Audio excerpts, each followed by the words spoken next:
मेरा नाम केशव है, मैं गया में रहता हूँ। मैं भी एक ही परीक्षा देकर रिजल्ट आने का इंतजार कर रहा था। दोस्तों, ये कहानी बहुत रोचक और असाधारण है। अंत तक सुनिएगा। मेरे परिवार में मेरे माँ, पिताजी और एक छोटा भाई है। भाई हाई स्कूल में पढ़ता है। मेरे पिताजी रेलवे में नौकरी करते हैं। हम लोग रेलवे के 3 कमरे के एक क्वार्टर में रहते हैं। मेरे चाचा जी दिल्ली में रहते हैं। उनकी की बेटी की शादी होने वाली थी, जिसमें चाची ने मेरी माँ को 1 महीने पहले ही बुलाया था, क्योंकि जिम्मेदारी वाला सारा काम मेरी माँ को ही संभालना था। मेरी माँ भी दिल्ली जाने को तैयार थी। माँ के साथ मेरा छोटा भाई भी जाना चाहता था। उसे दिल्ली बहुत भाता था, लाल किला और कुतुब मीनार देखना चाहता था। किंतु समस्या यह थी कि माँ के जाने के बाद मेरे और पिताजी के लिए खाना कौन बनाएगा। मुझे खाना बनाने आता नहीं था। मेरी माँ ने इस समस्या का कभी हल निकल लिया। मेरे मामा जी की छोटी बेटी सविता इंटर की परीक्षा देकर बैठी हुई थी। मेरी माँ मामा के गांव गई और सविता को अपने साथ ले आई। सविता घर के कामकाज में बहुत निपुण थी, बहुत चंचल भी थी। किचन का काम करने के बाद भी शांति से बैठती नहीं थी। गप मरने में भी उसे महारत हासिल था। सविता बहुत सुंदर भी थी। उसकी उम्र 19 से 20 वर्ष की थी। वह सुंदरता के साथ ही हाजिर जवाब भी थी। 2-3 दिनों में ही हम दोनों भाइयों से घुल मिल गई थी। कोई भी बात निडर होकर बोलती। बातचीत के क्रम में वह कभी कभी मेरे कंधे पर अपना हाथ रख देती, जिससे मैं थोड़ा असहज हो जाता था। हंसी मजाक में तो कभी कभी मेरे पीछे से लटक जाती थी। मैं कुछ बोल भी नहीं पाता था। उसे कंप्यूटर सीखने की बड़ी इच्छा थी। मेरी माँ के साथ इसी शर्त पर आई थी। माँ ने कहा कि सविता को कंप्यूटर कोर्स के लिए एडमिशन करा दो। मैं भी कंप्यूटर कोर्स करना चाहता था, इसलिए मैं भी सविता के साथ एक स्कूल में एडमिशन ले लिया। हम दोनों घर से 11 बजे निकलते और 3 बजे तक घर लौट जाते। बाइक पर पीछे सट कर बैठती थी, जिससे उसके दोनों स्तनों का दबाव मेरी पीठ पर महसूस होता था। उसे 1-2 बार ठीक से बैठने बोला तो बोलती, क्या हुआ भाई, किसी गैर के साथ तो बैठी नहीं है। मैं निरुत्तर हो जाता। 2 दिनों के बाद माँ और छोटा भाई दिल्ली के लिए ट्रेन से रवाना हो गए। माँ के जाने के बाद साविता घर में पारदर्शी आगे से अधखुला नाइटी पहन लेती थी, जिससे उसके दोनों उभार साफ साफ दिखते थे। ऐसा लगता था कि मुझे जानबूझकर दिखाने के लिए नाइटी पहनी हो। तब मैं उसकी ओर देखता भी नहीं था और उसे मना भी नहीं कर पाता था। पापा जब ड्यूटी से आते तो ऊपर से दुपट्टा रख लेती थी। एक दिन कंप्यूटर स्कूल से लौटने के बाद मैं अपने कमरे में आ गया और सविता नहाने के लिए वॉशरूम में चली गई। मैं माँ से बात करना चाहता था। मेरे मोबाइल में बैलेंस नहीं था। मैं सोचा सविता के मोबाइल से बात कर लेते हैं। मैं सविता के कमरे से उसका मोबाइल लेकर बात करने का प्रयास करने लगा।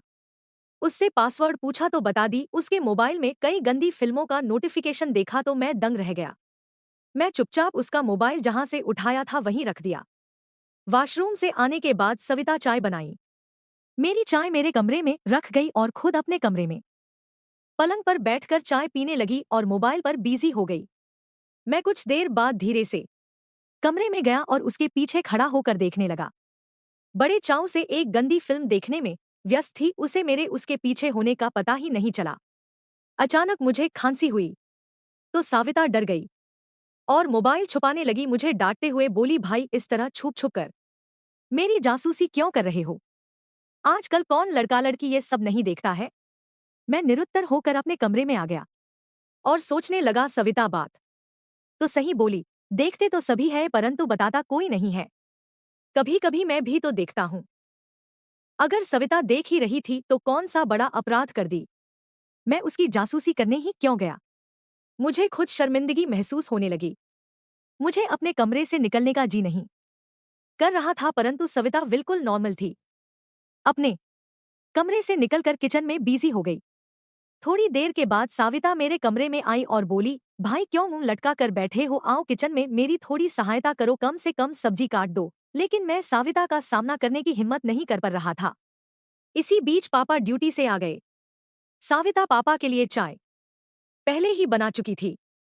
पापा को चाय देने उनके कमरे में गई। पापा ने सविता से पूछा, बेटा चिकन बनाने आता है? सविता ने हाँ कहा तो पापा ने मुझे पुकारा और चिकन लाने के लिए पैसा दिया। मैं चिकन लाने चला गया। मेरे पापा को रोज शाम को शराब पीने की आदत थी। उनकी इस आदत के खिलाफ मां ने बहुत बार आंदोलन किया। पापा पर कोई असर नहीं पड़ा। अंत में मैं हार गई।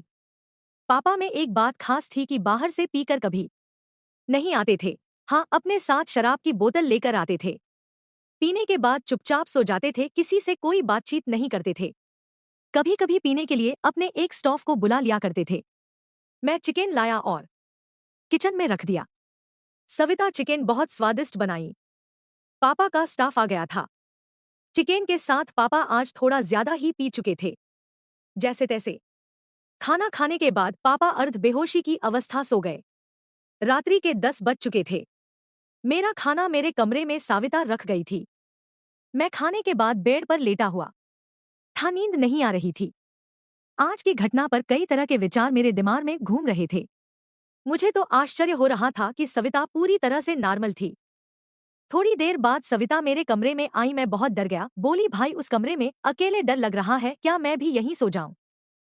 वह एक चादर नीचे बिछाकर सोने लगी तो मैं कहा, बड़ा पलंग है, ऊपर ही सो जाओ। सविता पलंग के दूसरे किनारे पर गहरी नींद में सो गई। मुझे सब कुछ असहज लग रहा था। मैं बहुत देर तक जगा रहा। नींद कब आई पता ही नहीं चला। सुबह लगभग 5 बजे मेरी नींद टूटी तो मैं हड़बड़ा कर उठा। मैं सविता को पीछे से लिपट कर सोया हुआ था। मेरा एक हाथ सविता की कमर पर था। उस हाथ को सविता पकड़ रखी थी। धीरे से उसके हाथ को अलग किया और उठकर वॉशरूम में फ्रेश होने चला गया। लौट कर आया तो सविता को उठाया। वह फ्रेश होकर किचन में बिजी हो गई और पापा मॉर्निंग वॉक में चले गए। रोज की तरह मैं सविता के साथ कंप्यूटर क्लास चला गया। शाम को लौटा। आज पापा की नाइट ड्यूटी थी। खाना खाकर पापा लगभग 9 बजे ड्यूटी के लिए निकल गए। पापा के जाने के बाद हम लोगों ने खाना खाया। खाने के क्रम में सविता ने कहा, क्यों भाई, बहुत शरीफ बन रहे थे। रात में तो तुम मेरे साथ कसकर लिपटे हुए थे। मैं खुद को तुमसे छुड़ाने का प्रयास करते करते थक गई थी। भाई, तुम तो रिश्ते की मर्यादा तोड़ने के लिए व्याकुल हो रहे थे।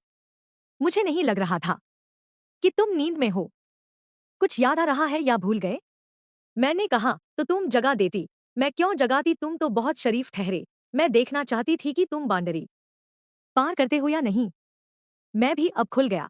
मैंने कहा कि अगर बाउंड्री पार कर जाता तो नींद में कोई पार नहीं कर सकता, तुम नीचे गिर जाते। इतना बोलकर वह हंसने लगी। सविता किचन में बर्तन साफ करने चली गई।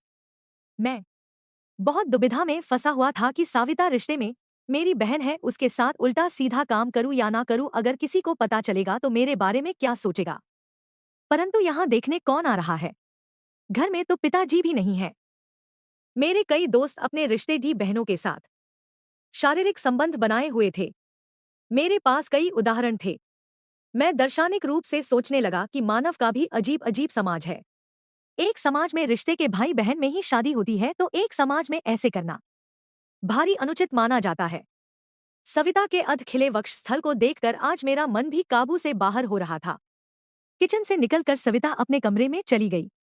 सविता आज बहुत खुश थी, जैसे उसे आज लंबे इंतजार के बाद बहुत बड़ा तोहफा मिलने वाला हो। थोड़ी देर में मेरे कमरे में आई और बेखौफ मेरी गोद में बैठ गई। वो जैसे ही मेरी गोद में बैठी मेरे शरीर में सनसनी फैल गई। मेरी रगों में खून का रफ्तार बहुत तेज हो गया। वह सीधे मुद्दे पर आ गई। मैं लाइट ऑफ करना चाहता था तो उसने माना कर दिया। अब हम दोनों एक दूसरे के प्रति पूर्ण समर्पण और प्यार के साथ जिंदगी का अद्भुत नया सुख रात भर एक दूसरे को देते और लेते रहे। सविता मेरे हर कदम का स्वागत करती, पूरा सहयोग और समर्थन करती। इस नए रास्ते के हम दोनों नए राहगीर थे। रास्ते में जंगल, पहाड़, नदी, सभी तरह के अवरोध आ रहे थे, किंतु हमसफर अगर बेहतर हो तो इन अवरोधों में भी रास्ता मिलता रहा। चलते चलते कई बार भयावह दर्द का सामना करना पड़ा। इस भयावह दर्द में अंतर्निहित था चरम आनंद का अज्ञात अकूत सुख। बड़ी कोशिश और परेशानी के बाद आखिरकार हम दोनों ने मंजिल को प्राप्त कर लिया। अब सुकून की नींद आने लगी। रात्रि के चौथे पहर मैं सो गया। सुबह 8 बजे सविता चाय लेकर मेरे कमरे में आई और मुझे जगाया। पापा भी ड्यूटी से लौट चुके थे। मैं चाय पीकर वॉशरूम में फ्रेश होने चला गया। सविता किचन में व्यस्त हो गई। पापा आकर सो गए थे। हम लोग खाना खाकर कंप्यूटर क्लास चले गए। जब लौटने लगा तो सविता रास्ते में बोली, भाई गुलाबी रंग का बैलून खरीद लो। पहले तो मैं कुछ समझा नहीं। सविता दोबारा बोली कि मेडिकल स्टोर में मिलेगा। तो मैं समझ गया। एक मेडिकल स्टोर के पास बाइक रोका और स्टोर वाले भैया को बैलून के डब्बे थी और इशारा करते हुए कहा कि गुलाबी रंग का चाहिए। स्टोर वाले भैया ने मुझे गौर से देखा और दे दिया। मैं थोड़ा डर गया था। सविता दूर में खड़ी थी। स्टोर वाला भैया सविता को पहचानने का प्रयास कर रहा था। हम लोग घर पहुंच गए। सविता किचन में खाना बनने चली गई। पापा को शाम 8 बजे से ड्यूटी थी। पापा खाने का टिफिन लेकर 7 बजे निकल गए। अब घर में सविता और मैं था। आज कोई खतरा नहीं था। मैं कल से ज्यादा आज बेताब हो रहा था। खाना खाने के बाद आज सविता मेरे ही कमरे में आकर पलंग पर बैठ गई। सविता ने बैलून का डब्बा मांगा। बड़े प्यार से बैलून को उसके स्थान पर फिट किया, जो भविष्य को आगे बढ़ाने का काम करता है। हमारे लिए बिल्कुल नया अनुभव था। सुरक्षा के लिए सावधानी बहुत जरूरी थी। आज के कार्यक्रम की शुरुआत बड़ी धीमी गति से हुई, मगर कुछ ही पल बाद तेज से तेज गति पकड़ने लगा। दर्द मिश्रित खुशी की बहार छाने लगी। रात भर कार्यक्रम चलता रहा। इस कार्यक्रम का सिलसिला माँ और छोटे भाई के दिल्ली से लौट आने तक रोज रात में भरपूर बेरोक-टोक चलता रहा। माँ भाई के लौट आने के एक सप्ताह बाद सविता खुशी अपने घर लौट गई, इस वायदा के साथ कि भाई मेरे घर भी कभी कभी आया करो। मम्मी पापा दोनों टीचर है, स्कूल चले जाते हैं, मैं अकेले रहा जाती हूँ। मैंने आने का वायदा किया। यह कहानी सबक देती है कि जवानी थी चौखट पर कदम रख रहे बेटा बेटी को रिश्तेदारों के यहाँ भेजने में सावधान रहें। साथियों, कहानी यदि अच्छी लगी हो तो कमेंट में बताएं और चैनल को जरूर सब्सक्राइब करें।